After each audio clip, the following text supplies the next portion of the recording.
will be Final Fantasy XIV. You should play Final Fantasy XIV because it's the only good MMO. Okay, that's what I'm assuming. But let's see what it actually is. Question I get asked as an MMO content creator is, what MMO should I play? And it's a strange question because it implies that you can only play one at a time, and there's an objective best choice. Oh no, he's in Aram Vale as a sprout. This might not go well. Okay. Which are both incorrect. So in this video, I'd like to go through the well-known major options you've got, some lesser-known, more niche options, the pros and cons of any choice, and why you should probably stop asking the internet what you should spend your time doing, because you're only going to get emotionally driven answers. And most importantly, I'm going to look at why approaching the MMO... That's not why you shouldn't ask the internet for advice on what to do.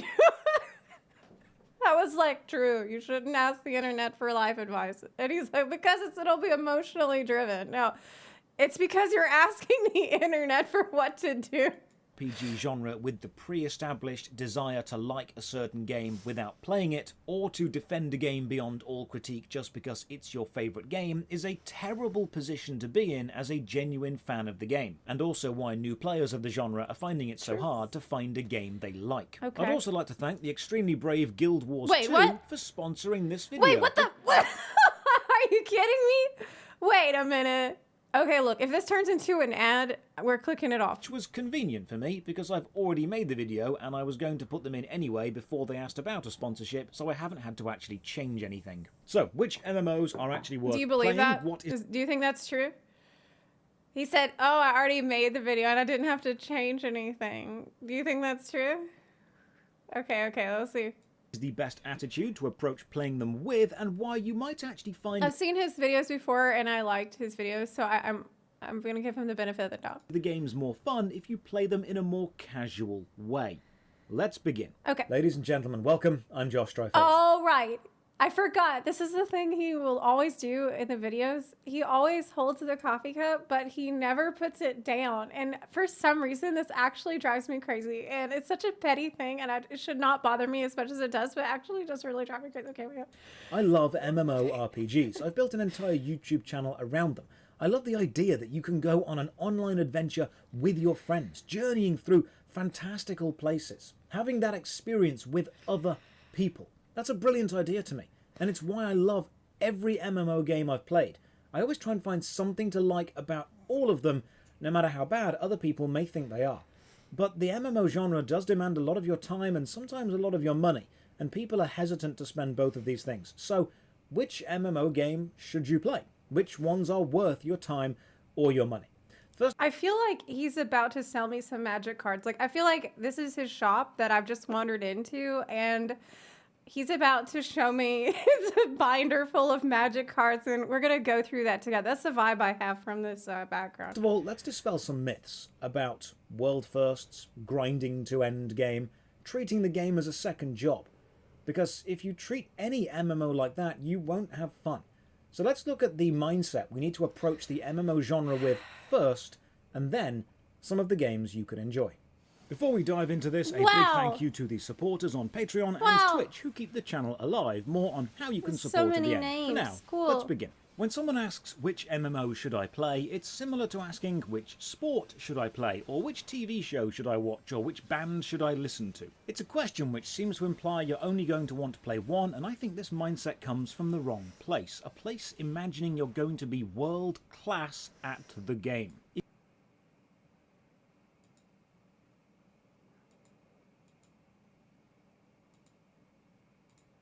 Which TV show should I watch, or which band should I listen to? I'm not going to be... It's a question which seems to imply... I'm not here to... Oh, no! You're only going to want to play one, and I think this mindset comes from the wrong... I was looking for the... Like, where's Rampart? Like, where are the defensive cooldowns? I don't see them.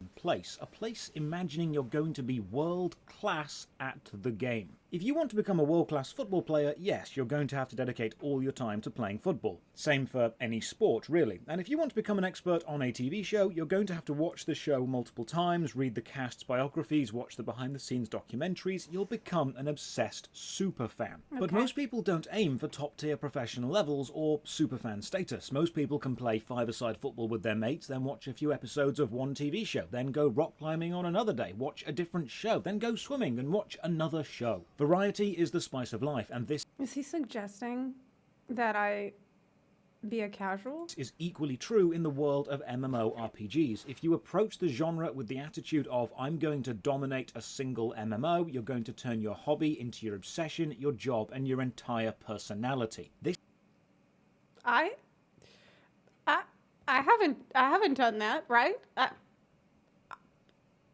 I definitely haven't done that. isn't the best way to keep your passion for it alive. If you only want to play one MMORPG for the rest of your life, that's absolutely fine, but you do need to accept the risks that are inherent with doing this. The game may die. All MMORPG games may eventually end.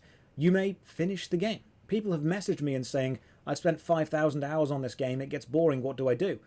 After spending 5,000 hours, you've probably got your money's worth of this game. What are you talking about? What do you mean finish the game? What are you talking about? No. I've played for 10,000 hours and I've barely scratched the surface of things that I can do, man. What are you... Don't say that. Don't say that.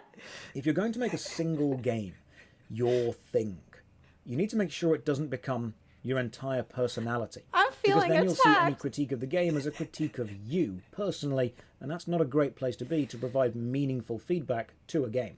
So we're going to approach this as attempting to find a casual hobby, not a serious 24/7 job. So now let's talk How to be a casual. about the cost, because this is probably the biggest issues new players face when deciding what Look, MMO... I feel like I should say, like, I am memeing. I'm just kidding. Like, I don't recommend that you play as much or as obsessively as I do. It's probably not a good idea, and you should listen to him on this, okay? He has a good point here. Look, I don't know what's wrong with me, okay? I'm not here to defend myself. to play. All games companies want your money. That's easy to understand. So all MMO games are going to cost you something. You just have to decide what you're willing to pay and the monetization you want to accept. Some games are completely free with a cash shop they'll push you toward once you're a higher level. These games are often referred to as pay to win because you're encouraged to spend money to gain power at the end game. Kind of like Neverwinter. Some games are free to play with an optional monthly membership which grants you access to more content, meaning you don't need to pay to enjoy a balanced game, but paying gets you more, like Runescape. Some games are pay once at the start and then you own the game and can play whenever with no additional fees, and you can buy major expansions if and when you want to, like Guild Wars 1. And some games combine these by having a free trial and an initial purchase price and then a required monthly subscription, like Final Fantasy XIV. If you want to make an MMORPG game your hobby, you have to accept that, like many hobbies, it will come with a price tag. Now, I still believe that the MMORPG genre is remarkably cheap when you compare the hours of entertainment you can get from a game to the money that you put in for the original purchase price or the monthly subscription. So now we're approaching this genre with a bit of a casual mindset and the willingness to spend money if we enjoy the game. Let's have a look at the games that are actually worth trying. The first MMO I recommend to literally everyone, new player or long-time... This is... Guild Wars 2 sponsored this video. ...genre veteran is Guild Wars 2. And this is super convenient because a few So days this ago I turns got into an an ad. email from Guild Wars 2 asking to sponsor a video. They just wanted a 60-second shout-out to kind of remind people they exist and plug the final expansion End of Dragons coming in February. And I was happy to accept this sponsorship for one main reason. Guild Wars 2 launched in 2012, and I was in university at the time, so I went and bought a day one boxed copy of the game.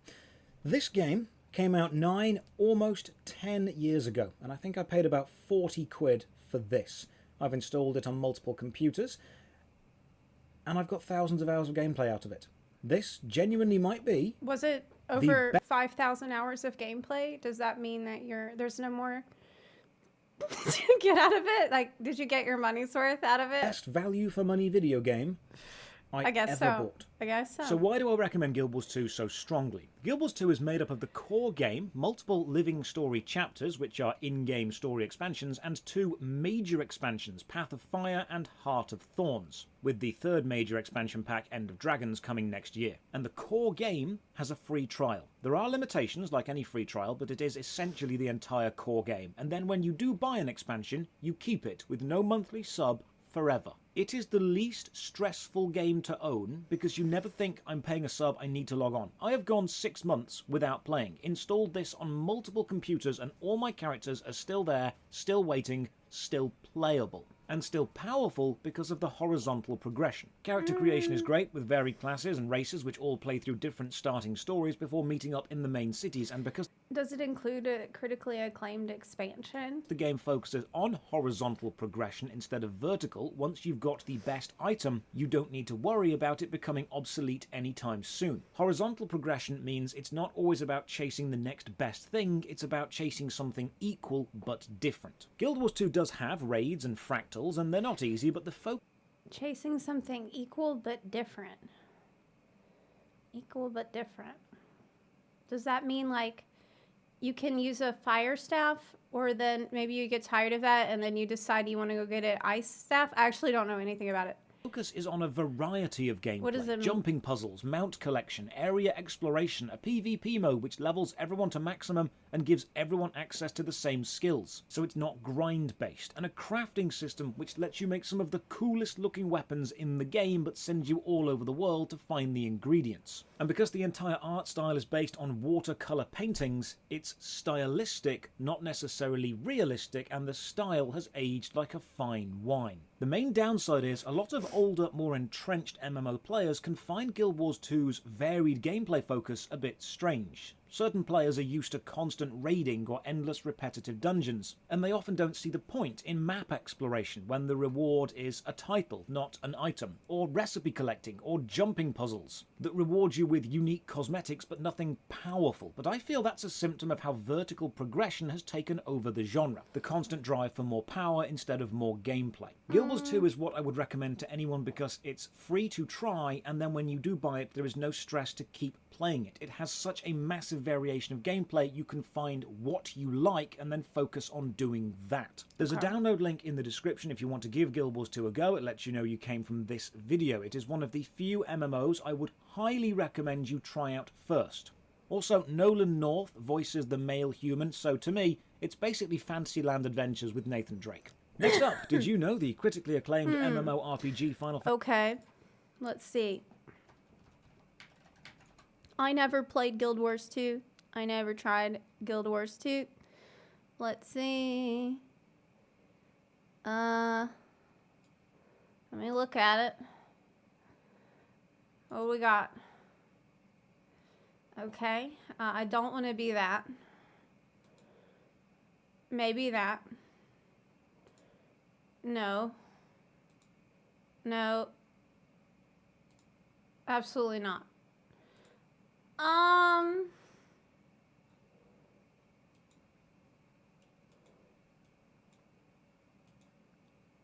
I mean, like, it's okay, but like looking at this and then comparing it to, like, I like the idea behind it a lot. Like, this is my aesthetic, right? Okay, I like that aesthetic, but then my bunny just looks, like, in my opinion, looks a lot better, and this is a big deciding factor for me, in whether or not to play a game, is like, how does my character look? That's a big deal for me.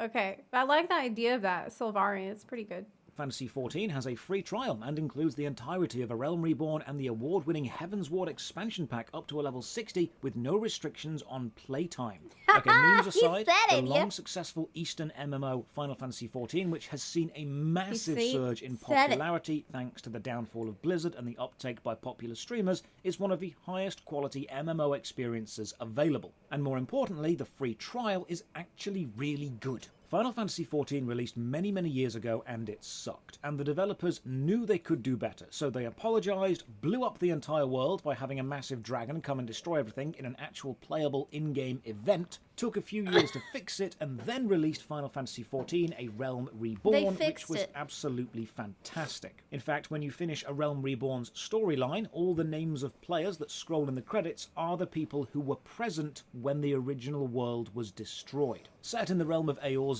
you are a wandering hero who happens to be in the right place at the right time, and you play through the expansive story to rise from lowly rookie to literal saviour of the world, classic JRPG style. And that is probably the biggest challenge new players face. Holy crap, he ate the fruit.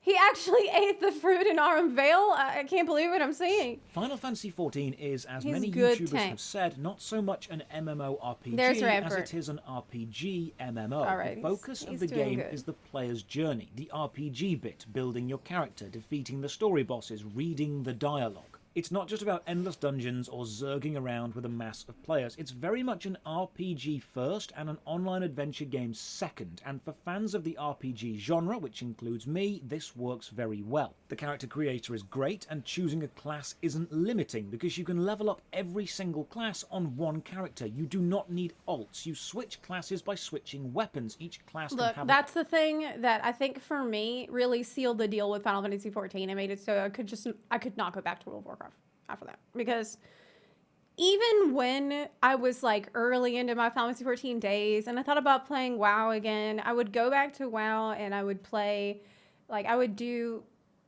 whatever I needed to do on a class, and then I wanted to do the same thing on another class, like suddenly I want to play a healer, suddenly I want to play a druid, and then have to do everything all over again over and over, when in Final Fantasy XIV you just get used to one and done, like not having to go back and repeat everything that you just did. This game completely spoiled me in that way, and it made it really difficult to ever go back. Armor set saved and ready to go, and you can level... Is this the only dungeon that you do? Like, maybe that's why you're like, Guild Wars 2 is the one you should do. Because literally the only dungeon that you've done is Aurum Vale. Every skill and finish every guild quest line with only one character. Final Fantasy XIV is a game about the story, the journey, the adventure. And the great thing is, the community brings the adventure... Wait. He put the mug down. The mug is not... this is the first time I've ever seen the mug knotted. What is he holding instead? Out of the game as well. Whenever you go to fan meetups... It's because he's got something else.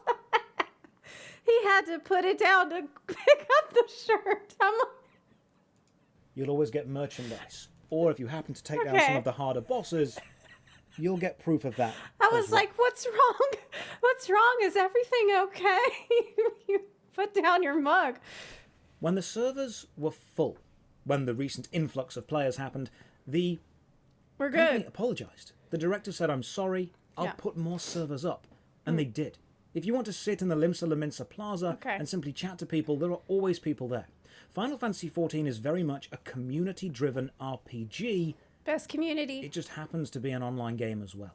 Award. Final Fantasy XIV is a subscription game, meaning once you stop playing the free trial and start paying monthly to unlock the full game and additional expansions, you will need to keep paying monthly. Personally, I feel the cost of the game is worth it if you're going to play more than 10 to 12 hours a month. That would mean there's easily enough content to last you for a few years, but you do get to experience the main story within a few weeks. From east to west now, with the Elder Scrolls Online. Morrowind was a great RPG. Oblivion was a classic high fantasy adventure, and Skyrim was apparently Todd Howard's Horcrux based on how many times he's re-releasing it. But they all take place in the fantasy world of Tamriel. That was great. That was a great joke. And the Elder Scrolls Online lets you explore Tamriel with friends, even going back to the locations from Morrowind and Oblivion that you remember. Now, there's ongoing discussion about when exactly The Elder Scrolls Online fits with the timeline of the Elder Scrolls universe, or even if it is canon at all, but it's generally accepted to take place several hundred years before the events of the main games. The Elder Scrolls franchise has always focused on deep lore and immersive storytelling, and The Elder Scrolls Online continues that with its incredible questing system. Yeah. Every single quest in The Elder Scrolls Online is an actual story, from the simple act of looking for a missing dwarf and finding a brainwashing facility built on ancient magics to fighting the Daedric invasion within Cold Harbor itself and saving the High King. The Elder Scrolls Online is a fantasy adventure. Now, it's got dungeons and raids and PvE bosses and world bosses and PvP. It's got all the standard MMO design choices, but it is first and foremost a classic fantasy journey. This is my day one boxed copy of The Elder Scrolls Online, as soon as it came out in stores. Again, this released while I was in university, so I'm pretty sure I lost hundreds of hours of lessons to that game. And continuing the lore, this is the Book of Tamriel, all about the land, the people, the places. So I have played a buttload of Elder Scrolls Online. Like, I have spent so much time in that game. I've made a couple of videos about Elder Scrolls Online. I've made a video about the lore in one case. I'm not talking about that. I'm not going there, okay? I can't go there. I can't talk about my lore video for Elder Scrolls. But I'm a huge fan of Elder Scrolls lore. And I like to just go through Elder Scrolls Online and read all the different books that I could find. I loved all the lore books that were scattered throughout the world. And there were a lot of things that, like the questing system he mentioned is excellent. Scrolls has always been about the lore. It's been about the history. It's been about the rich, fantastical beauty of the fictional land of Tamriel and all of the universes beyond that. And the Elder Scrolls Online continues that exceptionally well. And best of all, that journey, that fantasy, that adventure, it's fully voiced by some of the best voice actors in the world. Queen Ayrenn, that's Kate Beckinsale. Molag Bal, Malcolm McDowell. The Prophet, Michael Gambon. High King Emmerich, Bill Nighy. The English one, not the science guy. John Cleese. Cadwell, John Cleese. Oh, and Nolan North is there too, because of course he is. The Elder Scrolls Online is a buy-to-play game, meaning a one-time purchase gets you the base game and let's not pretend like all of the voice acting in Everquest is that good. Like, there's a fair bit feels like they were phoning it in because they had a million lines of text to record. Morrowind expansion to keep and play forever. And then you've got options on how you want to pay for the rest, because there is a lot more. You can just buy all the extra content, like the smaller DLCs, like the Thieves Guild adventure line, or the major chapters like Greymoor set in the frozen lands of Skyrim. And buying them once means you've unlocked them forever. Once you own them, there's no time limit. Or you can join the optional... Yeah, that's one thing that's really good with this sub is the craft bag, where you have unlimited space for all of the crafting materials. Can you imagine if we had that in Fallout 14? Oh my god, we need it. We really need it. Subscription service called ESO Plus, which gives you access to almost all of the smaller DLC straight away, and a monthly allowance of crowns, which are the game's crowns. Here we go. And if you do decide to stop your are you not going to talk about crowns at all? Monthly ESO Plus membership, you keep the crowns you've earned, and then you can use the crowns to unlock the DLC or the chapters permanently. So you're basically able to buy membership for a month, experience it all, and then buy the bits you liked specifically. The main strengths of The Elder Scrolls Online are the experiences of your adventures within Tamriel, the journeys, the quests being actual voiced adventures and planned out storylines, and the build variety with classes, allowing any class to equip any weapon or any armor. I love leveling that. up all the skill lines and then combining various skills from various disciplines and various guilds to work the way you want. I played a sorcerer in Elder Scrolls Online, and I really enjoyed being able to build my own job, like with my own ideas, like my own creativity. So I made like a mage tank that was all like lightning magic focused, and I really enjoyed the fantasy of that. But then whenever I got to end game, I struggled to find groups because people all wanted cookie cutter, like normal talent builds. They didn't want my jank lightning magic tank that I had built from my own like ideas, because it's an MMO and it's like obviously they want bring in people with cookie cutter specs that they know will work 100%. And I felt like I get it. It makes sense for them to only want the cookie cutter specs. Like if I was recruiting for a group, I'd probably want the same. But it just kind of sucked because that was one of the things that was most magical about that game for me. And then in endgame, I couldn't really do it. I ended up being a tanky necromancer, which isn't really what you're meant to do, but I liked doing it. The main weakness is the crafting bag. It's an unlimited storage space bag for holding your crafting ingredients, meaning if you're planning on playing a crafter, you're kinda going to need it. But to get it, you need to have ESO Plus, the monthly sub. The good thing is, if your ESO Plus sub ends, you can still take items out of the crafting bag. You don't lose them, you just can't put them in. From a powerful PC game to something you can literally play on your phone while lying in bed. RuneScape, both old school and RuneScape. Before we move away from Elder Scrolls Online, I just want to say that I'm a massive, massive fan of... I already said that. I'm just going to say it again. I love the Elder Scrolls lore. I love the Elder Scrolls universe. I'm obsessed with the Dark Brotherhood especially. Like, that was my thing. So whenever they released the Dark Brotherhood DLC for Elder Scrolls Online, I was all over it. I was so excited. But I really... The main thing that actually pushed me away from that game was the extremely aggressive marketing of the Crown store. It was such a turnoff for me that they really use some manipulative tactics to try to get people to pay for very expensive mounts that are limited time. It's like, oh, flash sale, here's a new mount. It's like $30 or more, and it's going to go away in 48 hours. I really, really didn't like that. And like the houses were extremely expensive a lot of the time. And it left a really bad taste in my mouth.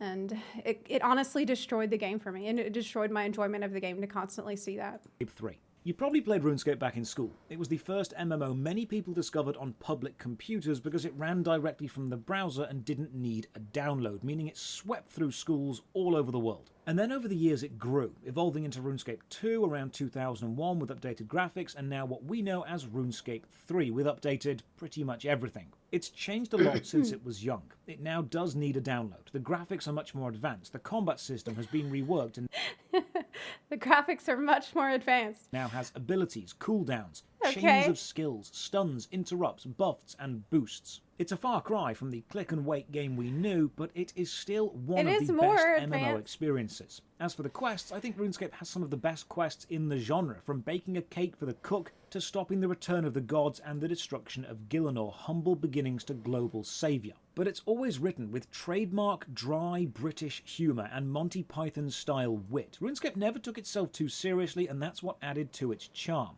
One of its greatest selling points is its grind, which I know sounds silly, but people like it. It takes a long time to level up all your skills to maximum in RuneScape. It's not a game that begins... You're not selling me on this, friend. ...at endgame. The endgame is when you can sit back... The grind! You are gonna love it. ...back and say, alright, I'm done. It's getting to the endgame, which will take you thousands, if not tens of thousands of hours, where the content is. You unlock stuff as you go. Once you reach the maximum level in a... There is absolutely nothing that he can say that's going to make me want to play this game. Like, I'm sorry. It's not happening. Like, it is not happening. They do not... Like, the game just... to me, it does not look aesthetically good. And I just cannot imagine what kind of calamity would have to occur in Final Fantasy XIV and in Elder Scrolls Online for me to consider putting a lot of time into this game. What up? Skill, you don't unlock a massive amount of content. You simply get a cape to wear that says, hey, I maxed out this skill. But what if you look at this game and think, no, I want the game to look how I remember? Well, there's RuneScape Old School, built from a backup There we go. Yeah, that's what I want. You know what? I changed my mind. I want old school. I want old school RuneScape. Copy of the game based on the This looks better. 2007 build. Old School RuneScape has been Oh yeah, see that talking head? Community-driven for years, nice. with any new update being polled by Jagex to the player base, and if that idea doesn't pass 75% approval, it doesn't happen. This is a double-edged sword. It keeps the game balanced and the community in control, but it can also mean pushback against new ideas just because people don't like change. Vote yes for warding, you cowards. And best of all, you can... Is it a single-edged sword if it's two-dimensional? Awesome. Love watching you. Hope you're feeling better less than 3. Play both versions of the game on your phone. Both RuneScape 3 and Old School RuneScape have really good mobile clients. This is probably the best mobile MMO experience available right now. I mean, come on, don't you guys have phones? The base game of both RuneScape 3 and Old School is free, with an optional monthly membership. But in a nice touch, you can actually pay the monthly membership using in-game gold. You can buy a bond using gold and redeem the bond for membership. So once you're high level enough, your membership becomes self-sustaining. And a membership on a character gets you access to both RuneScape 3 and Old School RuneScape's members' worlds. It's effectively 2 games for the price of 1. Regular viewers will know that I love RuneScape. This is one of my most prized possessions, a mouse mat signed by all of the original Jagex team. I got this at RuneFest back in 2010. And a few months ago, I even wrote and directed and then narrated a RuneScape audio drama called Trouble and Strife, which follows the plotline of the original Old School game. Mod Ash from the Old School team even voiced the wise old man, because he's just a decent guy like that. Subjectively, I love RuneScape, but removing my subjectivity, objectively, it's an incredibly high-quality game. It's stood the test of time, it has changed, it has evolved, and now it's listening to the players and going where the players want it to go. That's a good idea. It's a high-quality, content-packed MMO, definitely worth your time. The games I've just touched on. Worth my time for Rune? Should I play RuneScape? Hey, chat. Do you think I should play RuneScape? Am I completely, like, should I just get over it, how it looks? I don't know. I mean, he just gave a really convincing argument. And I know that Endwalker is just around the corner, but I've been thinking a lot about what he said at the start of the video about being a one-game Andy and all that, and about how I shouldn't make my whole personality about one game. So maybe I should just switch and become just to play the RuneScape instead. Do you think I should do that? Yeah, I'll just play RuneScape only. Yeah, I'm gonna drop everything. Guild Wars 2, Final Fantasy XIV, The Elder Scrolls Online, and RuneScape, both versions, are some of the biggest, and I think any serious MMO fan should give them an honest go. Try to find what they do well. Oh, wait a minute, is this the outro? Weaknesses. Look for how they handle those weaknesses, how you'd improve them, and then find the weaknesses that you can live with. Wait a minute. But that's not the full MMO roster, not by a long shot. No, it's not. Just below the world-dominating titans of the genre, you've got a wealth of smaller but still extremely enjoyable and successful games. Is he doing what I think he's doing? These MMOs by simply saying dead game just because they don't have 1 million players. An MMO doesn't need 1 million active players to be successful. He's right. That's actually an excellent point, and him highlighting smaller MMOs is super cool, and it makes me like him a lot. To provide what enough people enjoy to keep them playing. But you know, I feel like there's an MMO that he hasn't mentioned.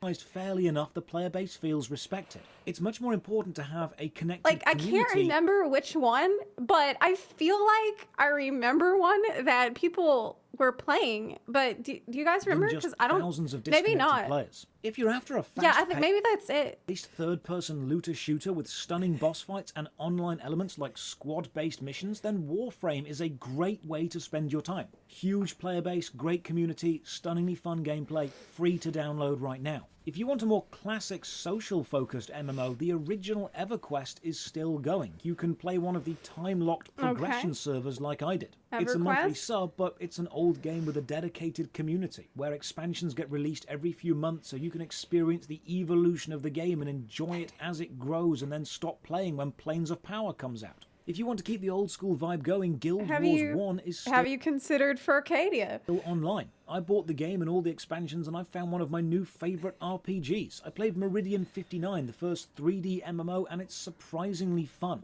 and still has a small but dedicated active player base. Even Ultima Online is still actually online and playable. But if old school isn't your... I'm sorry, but that's not like... I don't know if that's like the best recommendation for this. It's like, Ultima Online is still actually online. When you want graphics and flashy combat, try Black Desert Online. Grind some life skills, do some PvP, upgrade your items and hope they don't break. Enjoy the slick and fluid combat system and the gorgeous visuals. If you want to take down some massive anime-style bosses, there's Terra. whose enemies are literally called BAM, which stands for Big Ass Monsters. Oh or my you can God. jump into Still playable Neverwinter and pod. adventure through the Dungeons and God. Dragons Forgotten Realms and take down some classic D&D enemies like the Demo Gorgon. If you're a fan of science fiction, there's EVE Online. I know it gets the old spreadsheets in space joke, but we're not going for world class here. We're not running a company. We're not looking to dominate the universe. We're just going to fly around, mine some asteroids. You're not making a company, but you're playing EVE Online? I'm sorry, I don't... Maybe spend $60 on a monocle. But maybe you're all about forging an existence in a harsh, unforgiving world and killing without remorse. Well, Mortal Online 2 is coming out soon. They even let me beta test the game for some reason, which is strange because I don't like full loot PvP games. But I can understand there is a demographic which does, and for those Wow. players, this is exactly what they want. I want you to approach MMO games the same way you approach other cultures or books. Josh, listen to me. If you're watching this, I'm begging you to do another dungeon. Like, please do a dungeon besides Aram Vale. Like, do that for me, okay? Books, food, TV shows, film franchises, sports, hobbies. I want you to give them all a go, a fair try, to approach with an open mind, to admit they all have faults and find enjoyment in their strengths, and to realize that you don't need to be involved Not Copper Bell. with the biggest, the most popular, to find one that you enjoy the most. If everyone just did whatever the popular thing was, we would only ever get superhero films and only ever eat fast food. That's not the way you want to live. So, which MMO should you play? I know this is a non-answer, but the honest answer is all of them. Try. Except, which one? Sorry. All of them?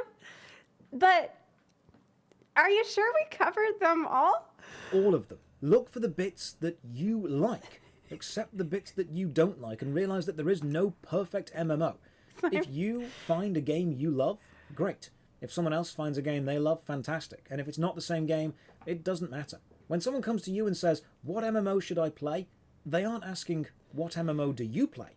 What they're asking is, what MMO should I not play? They're asking which game do you think I would enjoy. And I know it's difficult to do, but sometimes you need to recommend something that you personally won't like because you know they will. Wait, and when what? you do commit to one game, Wait, what? Wait, I should recommend them something I don't like because I know they will.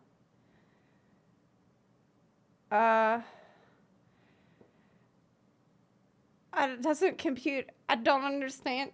if it becomes a grind, if it becomes boring, if you realize that you don't want to log on, but you're logging on out of habit because it feels like a job, change. Play another game for a bit. Okay. People always say to me, oh, my main Then I'm MMO not going to play another game. is boring. I say, great, go and play another one for a bit. Oh, Wait no. until some new content releases, go back to that one. No. It's still going to be there. You don't need to read the same book once you finish reading a book. You don't need to watch the same film once you finish watching a film. You don't need to eat the same food every single day, and you definitely don't need to play the same MMO for the rest of your life. Wait, you think Approach I eat the the same MMO food every single day? You think that I have the exact same breakfast every single day of the chia seed pudding with the exactly 14 almonds in it with the 1 tablespoon of maple syrup? You think I do that same thing every single day? Of course not. I have variety sometimes. Genre the same way you approach the variety in the rest of your life, then you'll discover there's a great deal of high-quality MMOs out there just waiting to be enjoyed. I've played over 50 terrible MMOs in my worst MMO ever series, but I found something I like about each and every What? Wait. worst MMO ever series, but you'll discover there's a great deal of high-quality MMOs out there just waiting to be enjoyed. I've played over 50 terrible MMOs in my worst Wait. He just said, I've played over 50 terrible MMOs. MMO ever series, but I found something I I thought this was sponsored by Guild Wars. Or Guild Wars 2 is different. about each and every one of them. So which MMOs have you You just told us to play Warframe. played? Which have you enjoyed? Which have you stuck with? Let me know in the comments below, and maybe someone will see your comment and decide to come and join you in that game. Another big thank you to Guild Wars 2 for being brave enough to sponsor this video, and to the Patreon supporters and Twitch subs who keep the channel alive. Wow. Check the video description for links to download Guild Wars 2, or join the Patreon on Twitch, Twitter, or Discord. And as always, have a great day. Wow. Well, that was a great analysis of every MMO that I'm aware of. All the big MMOs were talked about and were covered here. And so I'm glad that I feel like I have a really good idea of which games I should play and which MMO I should play. Yeah. Thank you for putting the link in the chat to this video. Personally, of all of these, my favorites are obviously Final Fantasy XIV. I didn't have to tell you that. And I do like Elder Scrolls Online a lot. My only issue with Elder Scrolls Online is the cash shop and the way that customizing your class, which is one of the coolest things about the MMO, doesn't exactly translate super well to high-end content for obvious reasons. Swear? So, I mean, I liked the video a lot. I really liked it. But like for me, I think in my decision to decide to play an MMO, a lot of it is about how does this MMO look? That's the first thing. Is it pretty? Do I like the art style? That's a big deal to me. Also, is it pay to win? I'm not going to play a game that's pay to win. Is it...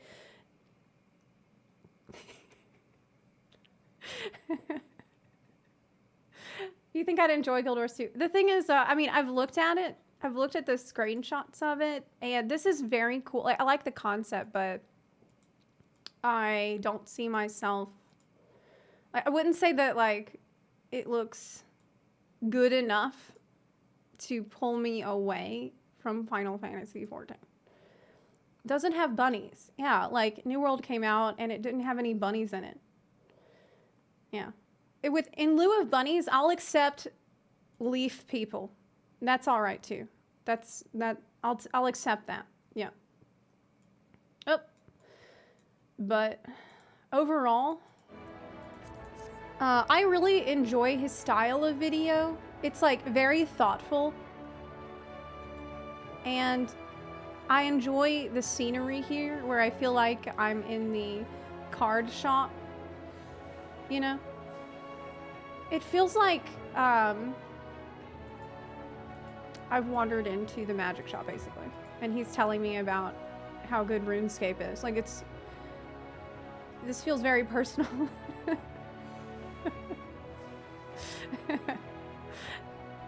Lights Heart, thanks for subbing. Appreciate it. Yeah, he's a turbo nerd.